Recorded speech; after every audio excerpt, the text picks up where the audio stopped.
Hey everybody, and welcome to our new part 2 of the Christian's Wardrobe, talking about dressing for warfare. And I know, as I've heard just how good this last 5-part series was, dressing for worship. And so we're pushing forward here and encountering Jesus. And I just wanted to connect with you beforehand.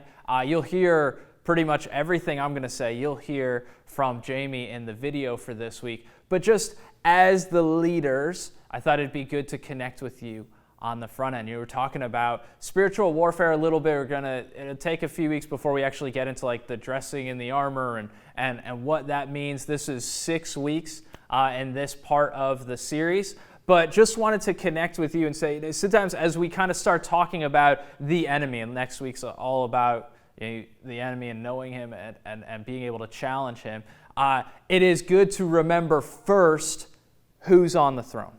So we're not focusing on Satan in any way. We are focusing on Jesus, although we're going to be aware throughout this series that there is a real enemy. Now, you'll hear Pastor Jamie quote to you 1 John 4:4, that he who's in you is greater than he who is in the world. So we lift our eyes throughout this series and throughout your discussions and whatever comes up. If you probably need to remind your people at one point or another, hey, we're lifting our eyes. We're not looking at issues in this world and whether or not the enemy is secretly at work behind this political thing. We don't let those things sneak into discussion. We're focused on Jesus throughout this series. And he is greater than any enemy, any issue that we will ever encounter.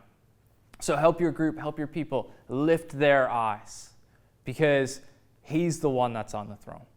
He's the one that's in control. And he's the one that is Lord over this small group that you are helping to lead. Thank you for giving your time, your love, your care, and I'm really excited to see all that God's going to do through this season. Have a great week.